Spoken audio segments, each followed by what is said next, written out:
If you're new to the Dreamcast and never bought a game before, and you want to buy something that's good and you don't want to spend a lot of money, what game do you turn to? There's a lot of games to choose from. Over 248 games in the North American set. What games do you choose? Well, you're in luck. I have a top 5 games that you can grab that are really cheap and 3 games to avoid like the plague.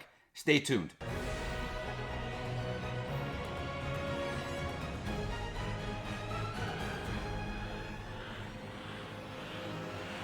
Hey, what's going on, guys? It's Mike from the Retrollectors, and today I'm going to be doing a top 5 games that you can grab for the Dreamcast that are somewhat cheap. You don't have to break the bank for. There's 3 games in here that you have to avoid like the plague, and I'll get to those real soon, but I'll spare that to the end. First off, Spiderman.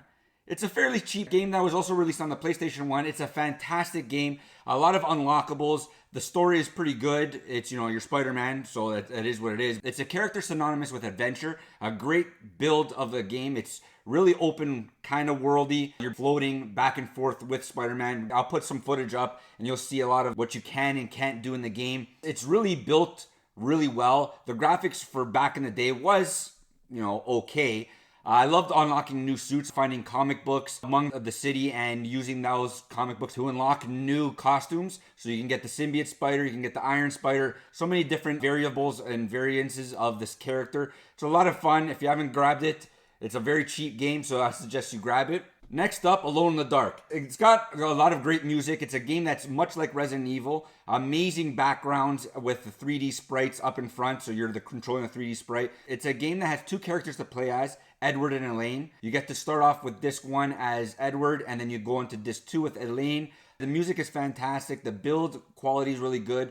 The flashlight in the game that you use, it shows off the beauty of the actual 3D environments. So if you haven't played it, grab it. It is a great game nonetheless. So I suggest you, if you're going to grab one, if you're into those horror adventure games, grab this. This is Rayman 2, The Great Escape. It's probably the best port out there next to the PC. It's unbelievable how much depth that a game that was supposed to be 2D has transpired into a 3D game, much like Super Mario Brothers, when it went from the 2D platforms to a 3D platform. It was a great port, and this is one of the next great games that was ported to the 3D, and it's not a Mario game. It was also released on the N64 and the PlayStation 1. Like I said, this is the better port. You have basically the same abilities that you did on the 2D game, but you don't end up shooting your arms. Instead, you have projectiles to shoot.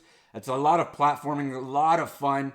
The environments are really lush and really elaborate and look really, really good. And as you're playing this game, there's an alternate ending if you decided to do something that was in the game. I'm not going to spoil it for you, but if there is something that you can unlock, an alternate ending, which is kind of a sweet little thing that as you're playing, you could decide the fate of the ending, which is much like any other game that you can do now. But it's really cool that you could do this back in the day. So this is a really good game, a great port. If you haven't grabbed it, grab it. Next up, a racing game. This is Tokyo Extreme Racer. This is part 1. There is a part 2 to it. It's 60 frames per second. You're racing around the track. It's a 5 or 6 minute track that you're actually going around, and you're actually battling other AI that's on the screen. And by battling them, how you do it is you have to go up to them and you flash your high beams at them. It goes into a actual race. Now, the interesting thing about the racing is that you and your AI character have a power bar on the top corner.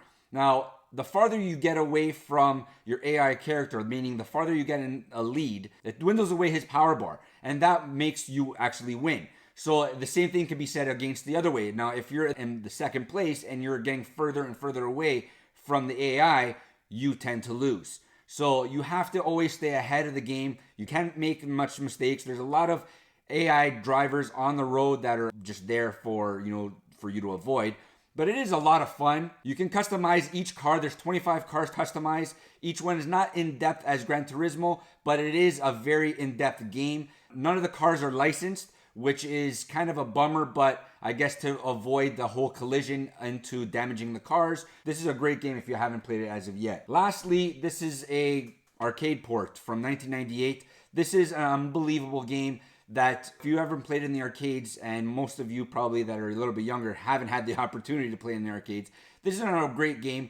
This is Gauntlet Legends. It's really a hack and slash game. It's much like Diablo, I guess you could say. You pick up one of 4 characters, you go about the game and unlock and hack and slash different enemies that are on the screen. It's pretty straightforward, pretty linear, but it is a great game. The game kind of branches off in different areas.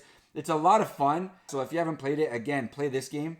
4-player co-op, which is fantastic. Now, games to avoid like the plague.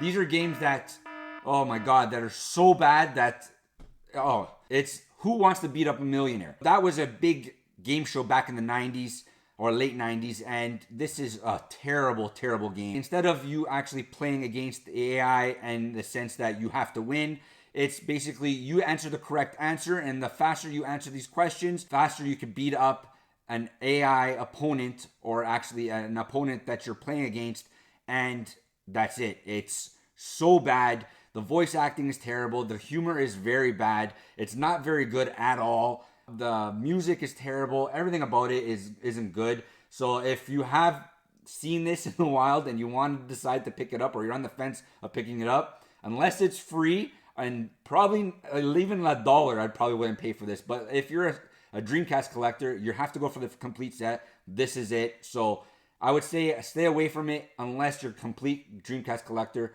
This is a game to avoid. Next, a game that Kiss basically puts their marketing on everything. You're going to see so many games and so many different things that Kiss has put their marketing on, and things that they shouldn't even touched. And this was one of the things they shouldn't even touched. It's basically a comic book adaptation of a game, but it's much like a Quake kind of clone. Very poorly done. The controls are bad. There's very poor music. If you're not a complete Dreamcast collector, stay away from it. It's a game that's absolutely terrible. And last but not least, this was cashing in onto the 1990s craze that was South Park. But unlike the South Park games that we wanted, this was a game that was much like You Don't Know Jack.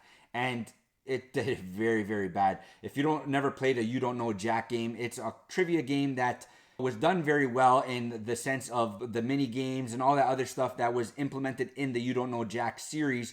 This was a knockoff of it, and it's so bad. The voice acting is there, but it's mumbled and it sounds terrible. A game like Stick of Truth is what a game should have been for the South Park series, but instead we got this, and this was also released on the N64, and a very poor game. This is a game, again, unless you're going for a complete set, I would say to avoid at all costs. Unless it's free, you don't need this in your collection, or need this to actually play in the system. Let me know what you think of the list that I made. If you think there's any games that I should have included in the good game list or in the bad game list, I'll probably make another video of this to actually discuss those games that are listed down below. Please like, comment, subscribe. Let me know what you guys think. Thanks, guys.